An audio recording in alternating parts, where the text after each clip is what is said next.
Le mythe de Janet Leigh réduit sa biographie à trois éléments clés. Statut de première beauté, mariage hollywoodien retentissant et ce fameux cri dans le film d'Alfred Hitchcock. Trop facile de la retenir uniquement à travers le prisme de la peur, en oubliant cette force cachée qui lui permettait de supporter cette vulnérabilité. Son véritable drame professionnel ne réside pas dans le scandale, mais dans la mécanique même de l'industrie cinématographique, qui d'abord rend une femme accessible, puis la punit pour cette accessibilité. Pour comprendre comment une carrière complexe s'est réduite à un seul symbole visuel, il faut regarder d'où tout a commencé. À cette époque où Hollywood cherchait un tout nouveau type de présence à l'écran. Acte 1. Transparence de studio. En hiver 45, la star du cinéma muet et des débuts du parlant, Norma Shearer, se repose dans une station de ski en Californie du Nord. À la réception, elle remarque une photo d'une jeune étudiante au visage doux et au regard clair. Shearer demande une copie de la photo et l'emporte à Los Angeles pour la montrer aux dirigeants de la Metro-Goldwyn-Mayer. La jeune fille s'appelle Janet Helen Morrison, et cet épisode entre dans l'histoire du cinéma comme un exemple classique de découverte hollywoodienne. Mais dans cette légende structurale, l'important n'est pas la découverte fortuite, mais ce que la star a remarqué. Shearer a vu un visage totalement dépourvu de masque protecteur. L'écran de la fin des années 40 propose aux spectateurs un système assez rigide. Il est dominé par des prédateurs du film noir, dont l'attrait repose sur la menace, la manipulation et les motivations cachées. Des femmes comme Rita Hayworth ou Lauren Bacall dégagent autonomie et distance. Leur force réside dans le fait que le spectateur ne sait jamais vraiment ce qu'elle pense. Les studios ont besoin d'un contrepoids, un nouveau type capable d'offrir au public fatigué non pas du danger et du mystère, mais du réconfort et une clarté extrême. L'industrie cherche une beauté qui n'effraie pas, mais invite à un dialogue sûr. Les dirigeants de la Metro-Goldwyn-Mayer proposent à l'étudiante un contrat de $50 par semaine et un nouveau nom, Janet Leigh. Elle débute dans le film de 1947, The Romance of Rosie Ridge. Elle y joue une fille de la campagne, et la presse spécialisée note immédiatement sa naturalité. Le studio commence méthodiquement à la façonner en la fille d'à côté idéale, incarnation de fraîcheur, d'honnêteté et de totale accessibilité à l'empathie du spectateur. Ce rôle ne demande pas de techniques psychologiques complexes, juste une présence organique à l'écran. Dans le système hollywoodien classique, il existe une division claire du travail entre les rôles. Tandis que certaines actrices construisent leur jeu sur la dissimulation des émotions et une froideur intérieure, Janet Leigh devient spécialiste de la transparence émotionnelle. Sa présence à l'écran repose sur une lecture immédiate des sentiments. Joie, doute, peur, confiance. La caméra capte les moindres changements dans son état. Elle offre tout à la caméra, ne laissant rien dans l'ombre. Cette douceur n'est pas un signe de faiblesse ou de manque de talent. Au contraire, cela exige une discipline professionnelle élevée, la capacité à rester constamment désarmé devant l'équipe de tournage. Cependant, à Hollywood, cette forme de présence féminine fonctionne toujours comme un outil à double tranchant. Quand une star projette froideur et inaccessibilité, elle établit ainsi une barrière invisible entre elle et le spectateur. Cette barrière est une forme de protection. Mais quand l'industrie mise sur une ouverture extrême, elle habitue involontairement le public à penser que cette femme n'a pas et ne devrait pas avoir de secret. Son charme commence à être perçu non comme un fait esthétique, mais comme une invitation à l'intrusion. Le spectateur se sent autorisé à se considérer comme le propriétaire de cette vulnérabilité. Cette accessibilité de la féminité est économiquement avantageuse pour les studios. Les héroïnes de Janet Leigh servent souvent de boussole morale pour les personnages masculins, leur soutien inconditionnel. Dans ces rôles, on attend de l'actrice qu'elle soit un miroir parfait, reflétant les meilleures qualités des autres. C'est une position spécifique, où la femme existe à l'écran non pas tant pour sa propre évolution narrative, mais pour rendre l'espace autour plus confortable à percevoir. Elle stabilise le cadre par son empathie. Le studio commence rapidement à percevoir cette docilité à l'écran comme une commodité administrative. Réalisateurs et producteurs voient en elle un matériau obéissant. Elle ne crée pas de conflit sur le plateau, respecte strictement le calendrier, travaille sans relâche et rayonne toujours de bienveillance. Les dirigeants de l'entreprise comprennent vite. Janet Leigh ne pose pas de problème. Elle ne demandera pas de révision de scénario ni n'imposera des conditions de travail particulières comme le font les stars aux rôles plus durs. Sa volonté de coopérer est considérée comme acquise. De 47 à 49, l'actrice tourne presque sans interruption. Elle passe d'un plateau à l'autre, changeant de genre, des comédies naïves aux drames historiques et westerns. Son nom sur l'affiche garantit au film une certaine chaleur et sincérité. Mais derrière cette chaîne se cache un processus destructeur pour sa carrière. L'exploitation constante de la même note émotionnelle, celle de la douceur confiante, réduit progressivement sa portée aux yeux de ceux qui distribuent les grands rôles. L'ouverture, qui était à l'origine son principal billet pour l'industrie, commence à se transformer en une cage d'attente. Être toujours compréhensible et accessible signifie renoncer constamment à la complexité et à la contradiction. Une actrice dont le principal capital est l'empathie se heurte inévitablement au fait que le système veut utiliser cette ressource jusqu'au bout. Hollywood se contente rarement de simplement contempler la douceur. Le mécanisme de l'industrie est tel que toute vulnérabilité doit être testée, placée au centre du conflit. La stratégie du studio ne se limite pas au processus de tournage. Les règles institutionnelles de la fin des années 40 exigent une synchronisation totale. Si une star vend au public une honnêteté absolue et une absence de distance, cette stratégie doit fonctionner sans interruption.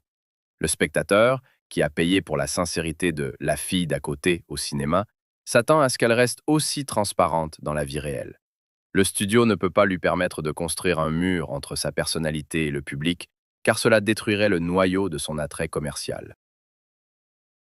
Ainsi se forme le paradoxe fondamental qui définit le début de la carrière de Janet Leigh. Plus elle offre d'accessibilité émotionnelle à la caméra, moins l'industrie est prête à lui laisser d'espace autonome. Son image fonctionne parfaitement. Bientôt, les dirigeants du studio réalisent que l'illusion de proximité qu'elle génère à l'écran a un potentiel énorme. Cette illusion peut être utilisée comme un mécanisme marketing universel, brouillant à jamais les frontières entre ce qu'elle joue et ce qu'elle vit. Acte 2. L'industrie de la vie privée. Au début des années 50, les lecteurs des magazines américains comme Photoplay ou Modern Screen découvrent régulièrement des reportages sur la vie de Janet Leigh. Les photographes de studio capturent ces moments de quotidien. Préparer le petit déjeuner, choisir des rideaux, s'occuper des fleurs ou lire un livre sur le canapé. Ces clichés ne sont pas des instantanés de vie, mais des séances soigneusement planifiées et approuvées par le service de relations publiques du studio.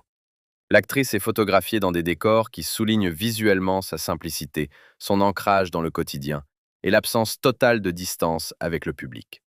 Sa maison devient une extension naturelle du plateau de tournage, et ses rituels quotidiens se transforment en matériel de production. À cette époque, Hollywood fonctionne sur le principe du contrôle total et du contrat omniprésent. Les grandes compagnies cinématographiques achètent non seulement les heures de travail d'un acteur devant la caméra, mais aussi tout son temps personnel. Pour maintenir l'intérêt du public et garantir des recettes élevées, un flux constant d'informations est nécessaire.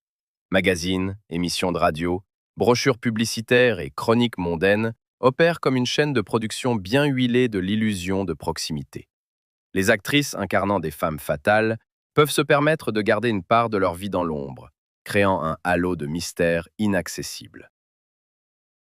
Mais pour l'image de la fille d'à côté, toute discrétion ou tentative de poser des limites personnelles est perçue comme une erreur commerciale grave. C'est pourquoi l'industrie exige systématiquement des preuves tangibles que la douceur et la bonté cinématographique de Janet Leigh correspondent à la réalité. Ce n'est pas une simple campagne publicitaire avant la sortie d'un film, mais un engagement professionnel permanent, sans jour de repos. Le système des studios encourage au maximum ceux qui ne résistent pas à cette fusion et suivent docilement les instructions corporatives. Grâce à sa discipline de travail exceptionnelle et son talent naturel pour éviter les conflits ouverts, Janet Leigh s'intègre parfaitement dans ce mécanisme rigide.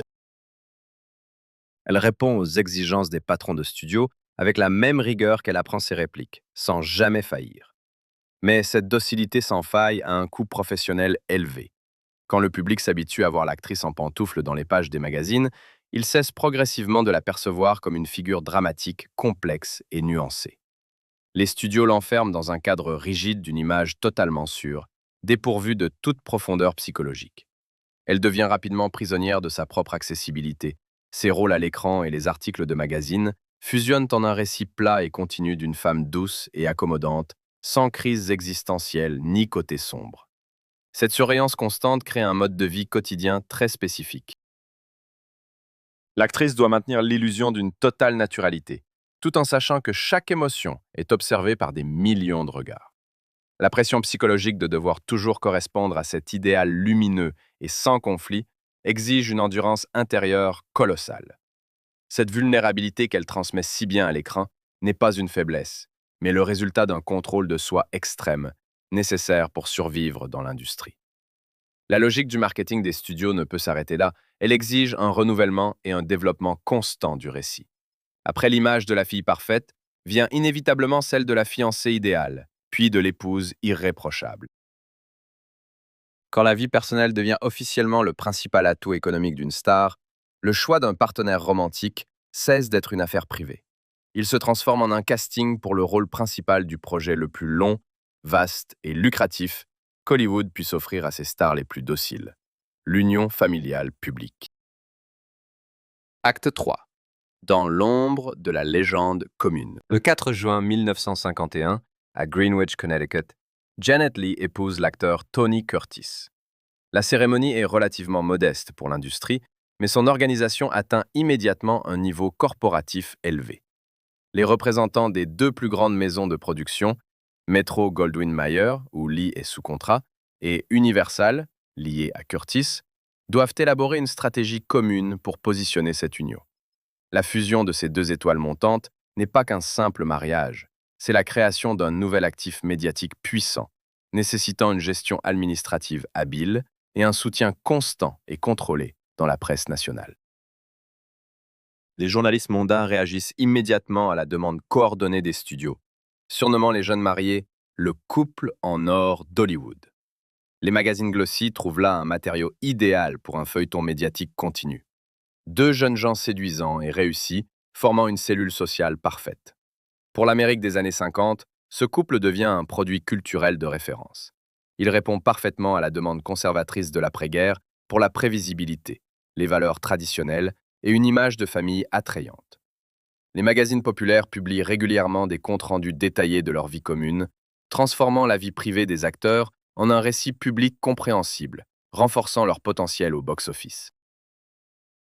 Mais être au cœur d'un tel duo public intense déclenche inévitablement un processus de transformation progressive de l'identité professionnelle de Janet Leigh. Avant le mariage, elle est perçue comme une figure indépendante, bien que formatée par le studio, avec un rôle de girl next door. Désormais, son statut social et professionnel commence à changer. Aux yeux du grand public et des patrons de studio, elle devient de plus en plus un complément harmonieux à Curtis, dont la carrière d'acteur est alors en pleine ascension, marquée par la dynamique, l'ambition et une certaine audace à l'écran. Tandis que l'industrie attend d'elle une démonstration stable de soutien et de sérénité, sa reconnaissance personnelle commence à se dissoudre dans la marque collective. Ce mécanisme de subordination se manifeste particulièrement dans leurs projets communs. Dans le biopic Houdini de 53, l'aventure Le bouclier noir de Falworth de 54 et le grand budget Les Vikings de 58, ils partagent l'écran, attirant un large public dans les salles. Mais le récit de ces films appartient invariablement et sans réserve aux personnages masculins. Les héroïnes de Janet Leigh servent de point d'ancrage émotionnel, d'éléments stabilisateurs du récit et de soutien moral pour le protagoniste. L'industrie projette sur grand écran exactement le même modèle de rôle que les départements de relations publiques construisent quotidiennement dans les magazines. Un héros hyperactif et sa compagne dévouée et compréhensive. Le modèle économique des studios des années 50 fixe clairement la différence entre une star individuelle et un couple de stars. Le duo possède un potentiel de cross-marketing puissant. Les fans de Curtis vont au cinéma pour voir Leigh, et son public fidèle assure des recettes supplémentaires pour ses projets. Dans un tel attelage serré, il n'est pas économiquement avantageux pour l'actrice de faire preuve d'une trop grande indépendance créative ou de tenter de changer son image douce pour quelque chose de plus tranchant et provocateur. Toute dissonance dans son comportement professionnel pourrait perturber l'équilibre fragile de la fidélité des publics cibles. Ainsi, son choix de rôle dépend inévitablement de la stratégie familiale globale, tacitement approuvée par les agents. Dans cette configuration de force réside la spécificité de la politique de genre du Hollywood classique envers les mariages publics. Pour un acteur masculin, avoir une épouse belle, célèbre et conciliante sert de marqueur de maturité sociale, lui ajoutant la respectabilité nécessaire et élargissant la portée démographique des spectateurs. Pour une actrice, une telle union devient paradoxalement souvent une forme d'isolement professionnel doux, presque imperceptible.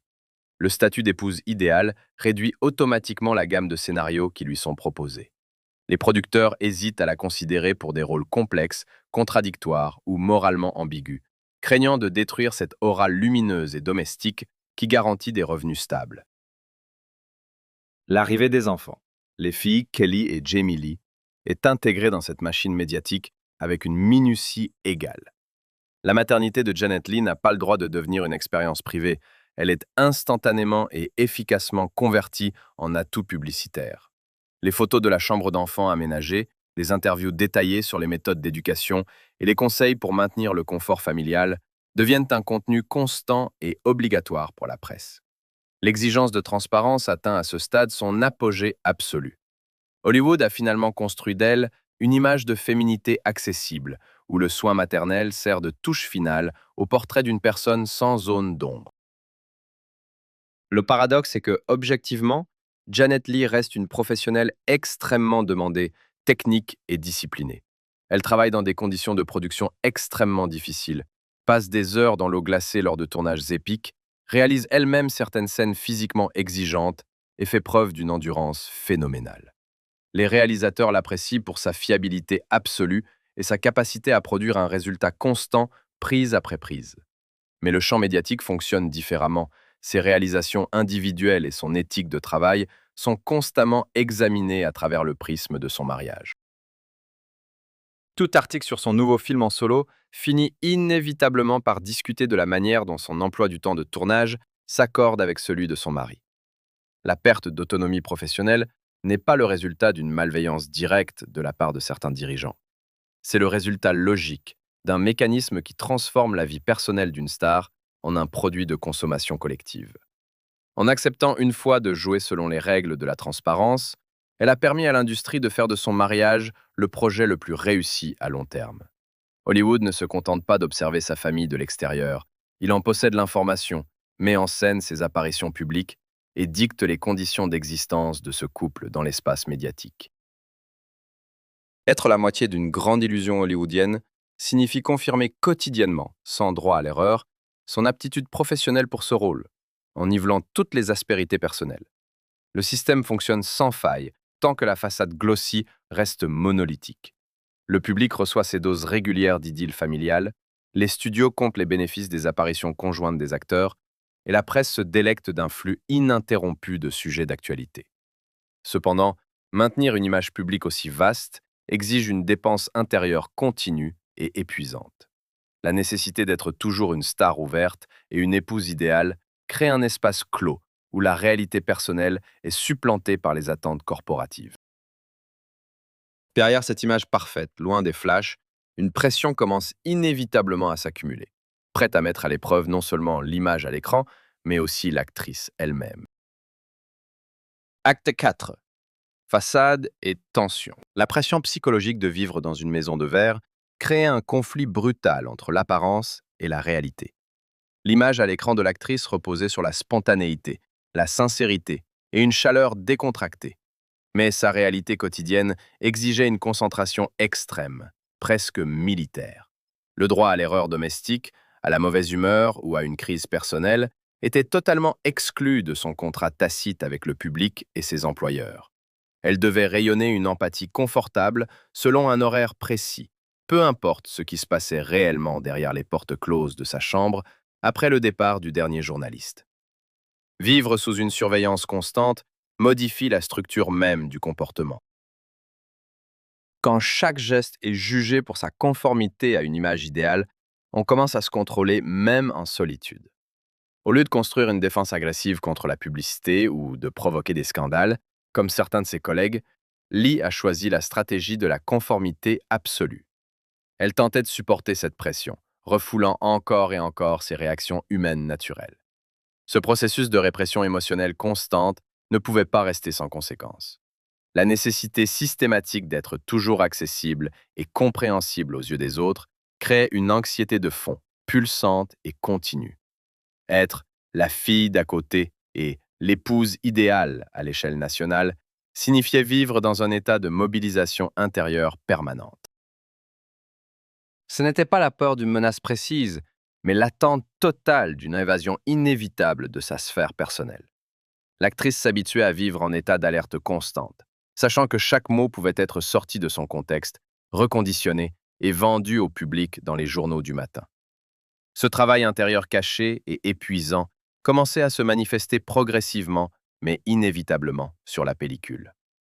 Si, à la fin des années 40, les caméras des studios captaient une douceur inconditionnelle et une confiance désarmante, dans la seconde moitié des années 50, l'objectif saisissait une toute nouvelle couche. Dans son regard ouvert, une prudence microscopique mais lisible apparaissait. Son large sourire semblait de plus en plus souvent le résultat d'un effort volontaire, plutôt qu'une réaction spontanée à son partenaire de scène. La vulnérabilité naturelle, qui avait autrefois été son principal passeport pour l'industrie, commençait à se transformer. Elle n'était plus naïve. C'était la tension d'un adulte qui attend constamment un piège et doit méthodiquement surveiller son périmètre. Les producteurs hollywoodiens ne pouvaient pas encore pleinement comprendre la nature de ce changement, mais l'objectif de la caméra captait des données précises. Le type d'actrice devenait plus complexe, plus aiguisé et véritablement inquiétant. Le parfait vernis glacé qu'elle maintenait avec tant de soin et de discipline pour préserver l'ordre lui pompait ses dernières ressources. Le fossé entre l'image lisse et parfaite dans les magazines et la pression intérieure croissante atteignait un point critique où maintenir ce statut de fonction confortable devenait destructeur pour son identité propre. Le mécanisme de soumission au studio s'épuisait, et la nécessité inévitable de revoir radicalement les règles du jeu se profilait pour retrouver sa voie professionnelle. Acte 5. La quête. En 1958, le tournage du film La soif du mal d'Orson Welles commence. Pour Janet Leigh, ce film noir sombre débute par une sérieuse blessure physique. Juste avant la première prise, elle se casse le bras gauche. Les médecins du studio et les producteurs d'Universal insistent pour la remplacer afin de respecter le calendrier de production. Mais Leigh refuse catégoriquement de quitter le projet. Le réalisateur doit alors réorganiser les scènes et utiliser des angles spécifiques pour cacher le plâtre à la caméra. Cet épisode marque un tournant dans sa carrière. L'étoile brillante des comédies en technicolor et des épopées costumées accepte volontairement le salaire minimum syndical pour plonger dans l'univers sale et moralement flou d'une ville frontalière, où son personnage passe la majeure partie du temps isolé, soumis à une pression psychologique dans un motel bon marché. Choisir ce matériel lourd est un pas conscient vers la rupture de son image stérile. Wells comprend intuitivement ce que les artisans des studios ne voient pas. La pureté absolue de Janet Leigh peut être un outil parfait pour créer une atmosphère de menace totale. Plus son personnage semble lumineux et confiant, plus son immersion dans le chaos criminel devient inconfortable. En acceptant le rôle de Suzanne Vargas, Leigh renonce pour la première fois à être un simple ornement ou un refuge sûr pour le personnage masculin principal, choisissant plutôt la position d'une personne laissée seule face à un monde extérieur irrationnel. Ce changement professionnel se produit sur fond de bouleversements globaux dans l'industrie elle-même. À la fin des années 50, le système classique des studios hollywoodiens s'effondre rapidement. L'époque des contrats exclusifs à long terme, où les ressources humaines dictaient aux stars dans quels films jouer et avec qui apparaître dans les journaux, touche à sa fin. Les acteurs deviennent juridiquement des entrepreneurs indépendants. Pour Lee, cette liberté signifie la nécessité de réinventer sa valeur sur un marché où il n'y a plus de machines corporatives puissantes prêtes à lui offrir automatiquement des rôles confortables et à protéger sa réputation impeccable. L'effondrement du patronage des studios coïncide avec l'échec de son projet principal, son mariage avec Tony Curtis. À la fin de la décennie, la tension au sein du couple en or atteint un point de non-retour, impossible à masquer par des séances photos mises en scène au bord de la piscine. Lorsque la rupture devient inévitable, la machine des chroniques mondaines exige de l'actrice qu'elle respecte les règles tacites du genre. La presse, qui a vendu pendant des années l'illusion de leur union parfaite, espère maintenant monétiser le processus de sa destruction. On attend de Lee des larmes publiques, des accusations contre son mari et des interviews détaillées en tant que victime abandonnée et brisée. C'est à ce moment critique que l'actrice applique cette discipline intérieure rigide qui lui a permis de survivre sous l'œil des caméras des journalistes pendant des années. Lee refuse catégoriquement de nourrir les tabloïds avec les détails de son divorce, ignorant les exigences des chroniqueurs influents. Plutôt que de capitaliser sur son drame personnel et de jouer le rôle de martyr devant les journalistes, elle choisit un silence total. Cette décision prive l'industrie de la possibilité de transformer sa crise réelle en une série médiatique bon marché, mais la laisse également sans le soutien habituel du public conservateur, qui l'aimait précisément comme partie d'une famille idéale. Ayant perdu son statut de moitié d'un duo hollywoodien à succès, Janet Leigh doit radicalement repenser sa stratégie de carrière. Vendre au public une empathie confortable et sans nuages n'a plus de sens. Sa façade personnelle brillante est détruite. Elle doit s'assurer le droit à une existence professionnelle autonome et complexe. Cela signifie rechercher délibérément des scénarios où les femmes commettent des erreurs irréparables, cèdent à des impulsions sombres, enfreignent les normes sociales et affrontent les lourdes conséquences de leurs choix. Elle commence à construire une nouvelle identité, où son attrait extérieur cesse d'être synonyme de sécurité. L'anxiété accumulée au fil des décennies, résultat direct d'une vie sous observation publique continue, cesse d'être quelque chose à cacher soigneusement. Elle devient son principal outil de travail. Les réalisateurs de la nouvelle génération commencent à remarquer que derrière le sourire doux caractéristique de l'actrice se cache un ressort constamment tendu. Sa gestuelle à l'écran change, une légère hésitation dans les réactions, un regard scrutateur et méfiant de quelqu'un qui contrôle en permanence le périmètre. Elle apprend à convertir son expérience réelle de survie dans l'industrie de la vie privée en une tension à l'écran extrêmement convaincante. Ce processus n'est pas une simple transformation en femme fatale froide. Lee invente un tout nouveau type, beaucoup plus réaliste. Elle propose au public une héroïne qui, visuellement, ressemble encore à une citadine américaine modèle, mais qui porte en elle une profonde fracture existentielle. Son ouverture ne garantit plus le salut face au danger. Au contraire, cette ouverture sert maintenant d'appât, incitant le public à ressentir plus intensément l'injustice et la cruauté des circonstances dans lesquelles se trouve le personnage. Au début des années 1960, Janet Leigh s'est définitivement affranchie du diktat des studios et des obligations familiales envers le public. Elle représente un mécanisme professionnel unique, une actrice indépendante, avec une formation technique de haut niveau, une reconnaissance totale du public et un sentiment d'anxiété profondément enfoui, mais prêt à surgir à tout moment. Son individualité a été payée par des années de contrôle de soi rigoureux.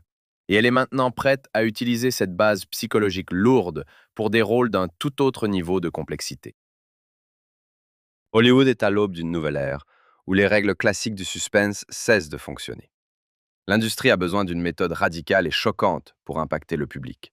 Et pour réaliser cette méthode, l'un des principaux réalisateurs de l'époque a besoin d'une actrice avec ce jeu de caractéristiques spécifiques. Il lui faut une femme dont l'image lumineuse et confiante incitera le spectateur à se détendre, à croire en la possibilité de rédemption et à la suivre dans l'obscurité. Le scénario prévoit déjà un vol, une fuite désespérée et une paranoïa.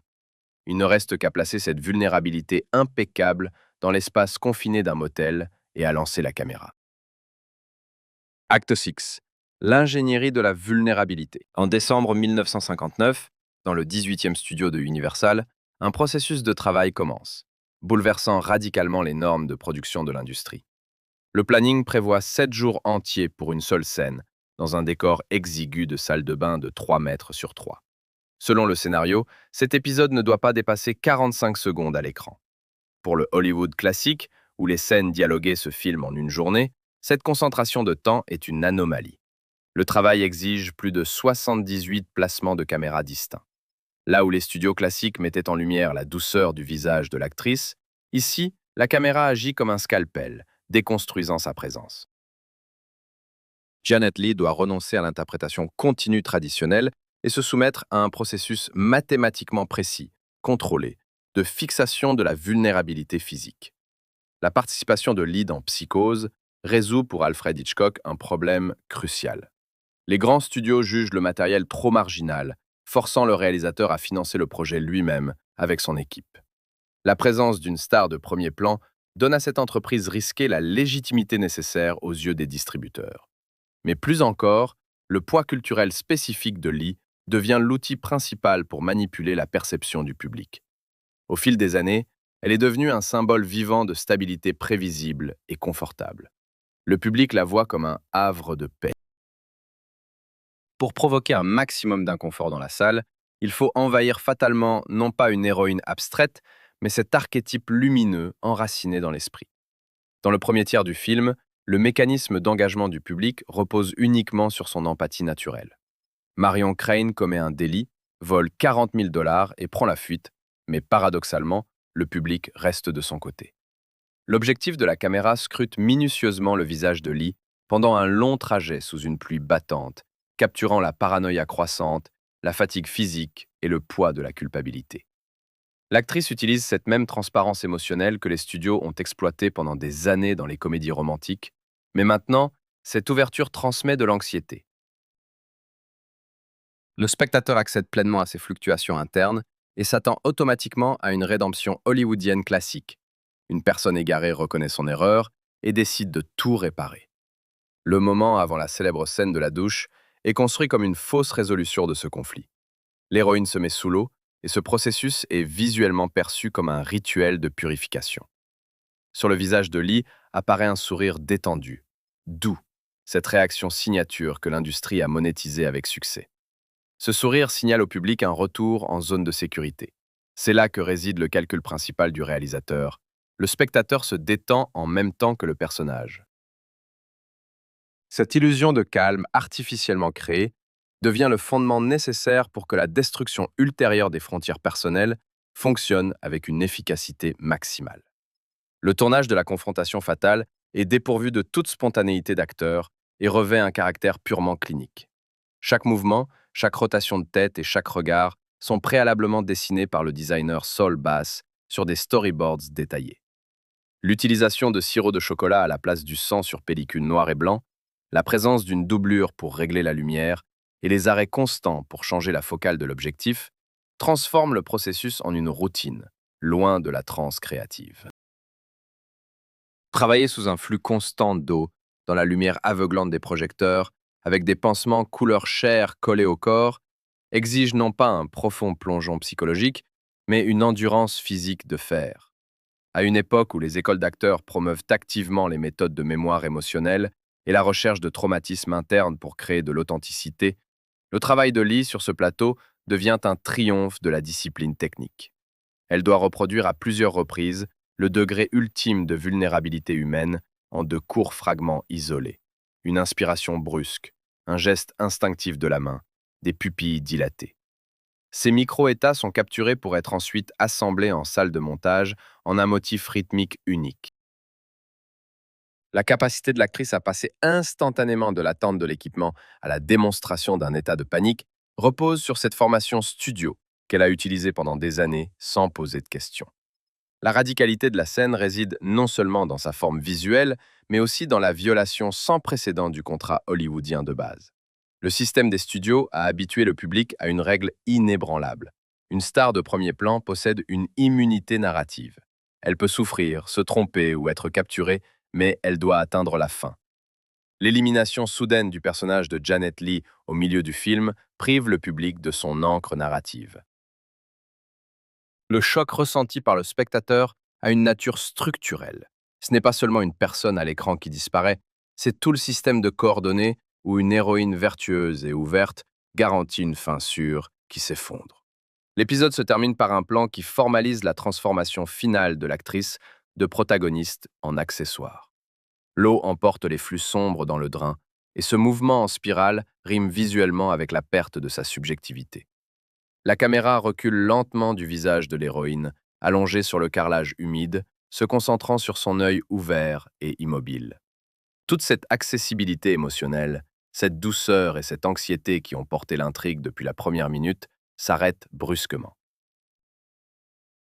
Ce plan techniquement parfait devient le témoignage visuel de l'objectivation totale, Une femme vivante et réfléchissante est traduite en un objet froid et figé. L'industrie a poussé le processus d'exploitation de sa vulnérabilité à son absolue logique. Après avoir travaillé ses 7 jours dans le 18e studio, Janet Leigh quitte le plateau avec un sentiment de devoir accompli.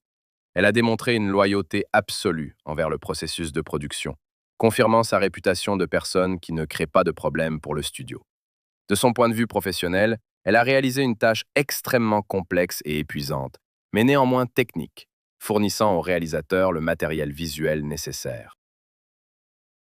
Les fragments de tournée sont envoyés en post-production, où les coupes de montage abruptes et la partition percutante de Bernard Herrmann doivent achever la construction de la tension à l'écran.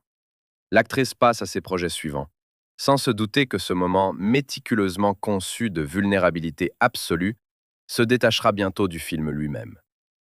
L'expérience d'ingénierie avec son image se prépare à acquérir sa propre valeur historique, pour la fixer à jamais en un seul point de l'espace cinématographique. Acte 7. Prisonnière d'un seul plan. Le 16 juin 1960, les cinémas 2000 et Baronnette à New York projettent pour la première fois le thriller Psychose. La campagne publicitaire impose une règle stricte. Interdiction absolue de laisser entrer les spectateurs après le début de la séance. Cette mesure provoque des files d'attente interminables et crée une ambiance de mobilisation sans précédent. Quand la scène de la douche commence, les salles explosent littéralement de cris. Les gens se lèvent, certains fuient dans le hall en panique. La réaction physique du public est si intense que dans certains cinémas, on doit allumer les lumières ou arrêter le projecteur pour calmer la foule. L'actrice, associée depuis une décennie au confort et à la sécurité, devient soudain l'épicentre d'une panique collective. Dans les mois qui suivent la première, ce phénomène semble être un triomphe professionnel absolu pour Janet Leigh. Pour cet épisode techniquement maîtrisé et son jeu psychologique subtil dans la première moitié du film, elle reçoit un Golden Globe et une nomination aux Oscars. Cependant, cette nomination est pour le meilleur second rôle féminin. Cette décision administrative révèle un mécanisme clair. Bien que Leigh soit la protagoniste principale pendant 40 minutes, son personnage est officiellement déchu de son statut de leader. L'élimination de son héroïne au milieu de l'intrigue conduit l'industrie à la reléguer instantanément au rang d'outil secondaire, servant la structure globale du film. Au lieu de lui ouvrir les portes vers une variété de scénarios complexes et diversifiés, le succès colossal du film commence à rétrécir rapidement son horizon professionnel. Le plan de son visage déformé par la terreur, capturé à un moment de vulnérabilité physique maximale, se détache du contexte de l'histoire elle-même. La machine marketing hollywoodienne commence à produire cette image de manière indépendante. La presse, les affiches publicitaires et plus tard les émissions télévisées reproduisent sans fin ce fragment, effaçant de la mémoire du public tout le reste de son rôle profondément travaillé. La femme vivante et réfléchissante à l'écran est réduite à un symbole visuel plat, immédiatement reconnaissable. La société et l'industrie accueillent Janet Leigh avec le plus d'enthousiasme, précisément au moment où elle est totalement sans défense. Si dans les années 50, son ouverture naturelle était vendue par les studios comme une promesse de confort domestique, au début des années 60, cette même ouverture, multipliée par une peur animale, devient le produit commercial le plus recherché. Hollywood la punit paradoxalement pour sa crédibilité d'actrice. Il fige la femme dans son état le plus faible, brisé, et fait de cette brisure son principal, voire unique, héritage historique. Le public ne veut plus la voir forte ou autonome. Il demande la répétition infinie de cette peur figée. La réaction des directeurs de casting ne fait que renforcer cette tendance au niveau de la production. Les agents de Leigh reçoivent des dizaines de scénarios exploitant le même schéma narratif. Une femme séduisante, enfermée dans un espace clos sous une menace insurmontable. L'industrie ne la considère plus comme une actrice capable de mener une intrigue. On lui propose encore et encore le rôle de la victime traquée, s'attendant à ce qu'elle reproduise cliniquement la forme du suspense des autres. Son immense bagage professionnel, plus de 50 films, y compris des comédies musicales, des films noirs complexes et des westerns, est effacé et dévalorisé par une scène de 45 secondes. Cette objectivation a des conséquences destructrices pour son image publique. L'attention de la presse se détourne définitivement de son talent dramatique pour se concentrer sur les détails techniques d'un seul fragment. Dans des milliers d'interviews, les journalistes posent les mêmes questions sur la température de l'eau, le nombre de prises, l'utilisation de sirop de chocolat à la place du sang et ses phobies personnelles. Le travail intellectuel que l'actrice a accompli pour construire cette tension est systématiquement ignoré. La paternité de la peur à l'écran est entièrement attribuée au génie du réalisateur, tandis que Lee est réduite aux yeux des critiques au statut de poupée obéissante, modèle parfait dont le principal exploit est de crier correctement sous la douche. L'impact culturel de cette image reproduite dépasse largement les critiques de journaux, provoquant une vague d'intrusion directe et incontrôlée dans la vie privée de l'actrice. Des milliers de lettres arrivent à l'adresse du studio et à celle de Janet Leigh. Le contenu de ces messages est effrayant. Les spectateurs décrivent en détail leurs fantasmes de poursuite, certains menaçant de reproduire le scénario du film dans la réalité. La situation atteint un tel niveau de danger que l'actrice doit demander la protection du FBI. L'illusion d'accessibilité cinématographique fonctionne ici avec une force absolue et littérale. Le public, voyant l'héroïne sans défense à l'écran, s'approprie inconsciemment le droit de violer les frontières physiques et psychologiques de la femme dans la réalité. Cette pression crée un type unique de piège. La star, qui a dépensé d'énormes ressources internes pour échapper au rôle stéréotypé de l'épouse docile et trouver sa voie professionnelle, se retrouve enfermée dans un couloir encore plus étroit. Hollywood ne l'élimine pas physiquement de la profession, il fait quelque chose de plus sophistiqué. Il fige sa personnalité dans une seconde précise du métrage. Une évolution de carrière complexe et de plusieurs années est impitoyablement compressée en une photographie, devenue son marqueur universel, mais extrêmement limitant dans l'histoire du cinéma. Le système démontre sa capacité à digérer toute percée d'acteur, la transformant en un symbole de faiblesse pratique et facilement vendable. La configuration exige d'elle l'élaboration d'une nouvelle stratégie de survie professionnelle et personnelle. Dans des circonstances similaires, de nombreux acteurs, confrontés à la fixation totale de l'industrie sur une seule image, commencent à provoquer des scandales, tentent de détruire agressivement le stéréotype établi ou, au contraire, se résignent et jouent docilement un seul type de rôle jusqu'à la fin de leur jour. Tout geste brusque et paniqué de sa part pourrait aggraver le processus de sa transformation en un spécimen de musée vivant. Pour ne pas laisser le mythe hollywoodien engloutir définitivement son identité et ne pas devenir éternellement prisonnière d'un seul plan, Janet Leigh doit trouver un moyen de construire de nouvelles frontières imperméables, s'appuyant uniquement sur cette discipline intérieure qui lui a autrefois permis de résister à la pression du système des studios. Acte 8. La discipline de la dignité. En 62, Janet Leigh épouse le courtier Robert Brandt. Un mariage sans attaché de presse, sans photographe de magazine, sans accord préalable avec les patrons des studios. Une union radicalement différente de son précédent mariage, scrutée par l'industrie comme un partenariat public. En choisissant un homme hors du monde du cinéma, l'actrice fait un premier pas pour sortir de la chaîne médiatique. Elle commence à ériger méthodiquement une barrière entre sa vie privée et les attentes d'Hollywood, refusant d'offrir sa famille comme un actif d'information gratuit. Durant les 2 décennies suivantes, l'industrie cinématographique américaine vit une transformation profonde. Le nouveau Hollywood remplace le système classique des studios, exigeant des acteurs une présence publique plus agressive et une exposition maximale.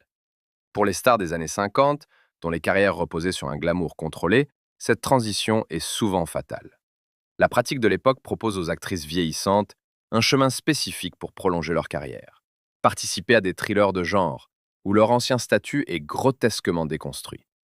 Beaucoup acceptent par peur de l'oubli, monétisant leur crise d'âge et permettant au système d'exploiter leur vulnérabilité à un nouveau niveau. La logique hollywoodienne attend de Janet Leigh un chemin similaire. Soit participer à ces formats, soit répéter sans fin le rôle de l'héroïne traquée. Cependant, l'actrice choisit une stratégie de non-participation radicale à cette économie du désespoir. La réduction de ses apparitions à l'écran n'est pas le résultat d'un échec professionnel ou d'un manque de demande. C'est le fruit d'un filtrage conscient et rigoureux des offres. Elle réinvente sa carrière. Le cinéma et la télévision, d'espaces formant son identité, deviennent des lieux de travail. En acceptant des rôles invités dans des séries, des pièces de théâtre ou des projets télévisés locaux, Leigh régule strictement ses engagements contractuels. Le plateau de tournage cesse d'être son unique habitat.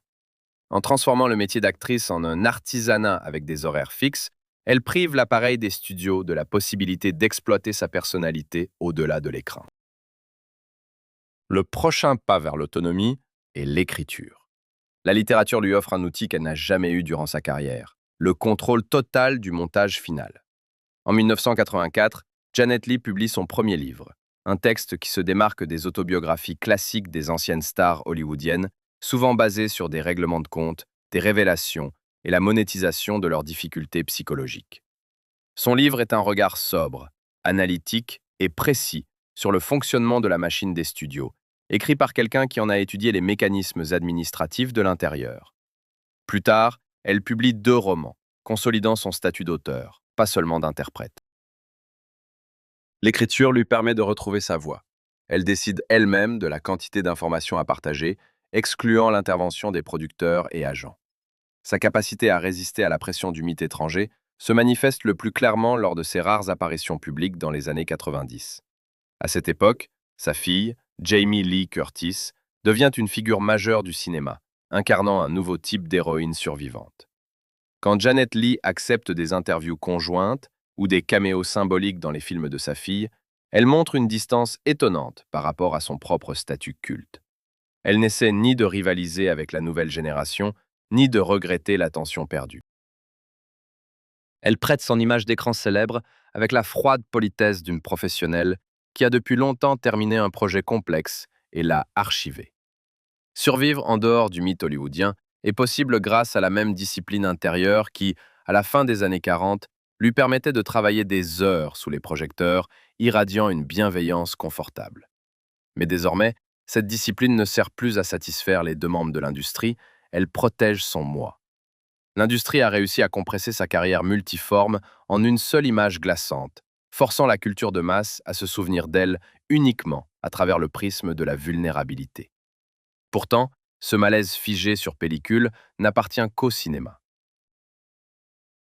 La vraie femme a laissé cette image dans la salle obscure, construisant au-delà une vie calme, protégée et totalement autonome, inaccessible aux objectifs étrangers. Aujourd'hui, dans n'importe quelle archive cinématographique, le nom de Janet Leigh est inévitablement lié à un seul symbole visuel. La mémoire collective est économe. Elle préfère figer l'instant de vulnérabilité absolue sur le carrelage, plutôt que d'analyser le mécanisme complexe qui a construit cette vulnérabilité. L'industrie a d'abord capitalisé sur sa nature ouverte, puis a monétisé avec précision sa peur, avant de tenter de réduire son identité professionnelle complexe à cet unique état. Son histoire est trop facilement lue comme un récit linéaire d'une actrice devenue prisonnière d'un seul plan. Mais sa véritable biographie prouve le contraire. Le véritable héritage de Janet Leigh n'est pas une femme figée dans l'angoisse devant l'objectif.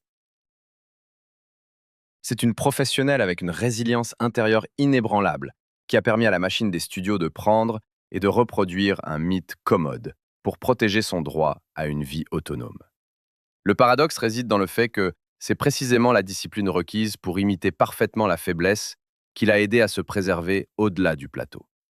On pourrait penser que son refus conscient de se battre pour de nouveaux grands rôles dans les décennies suivantes était une forme de capitulation professionnelle face à un marché en mutation. Mais dans un système bâti sur l'exigence d'une transparence constante et épuisante, la forme suprême de pouvoir sur son propre destin est la capacité de fermer la porte à temps et de cesser d'être visible pour tous. Elle a laissé aux spectateurs leur inconfort culte préféré et à elle-même le silence et la dignité. Les stratégies pour échapper au contrôle de l'appareil des studios sont toujours individuelles. Comment une autre actrice a tenté de construire ses propres limites au sommet de la gloire et pourquoi son refus de jouer selon les règles de la publicité totale a conduit à une rupture complète avec l'industrie, je vous le raconterai une autre fois dans un essai sur Kim Novak.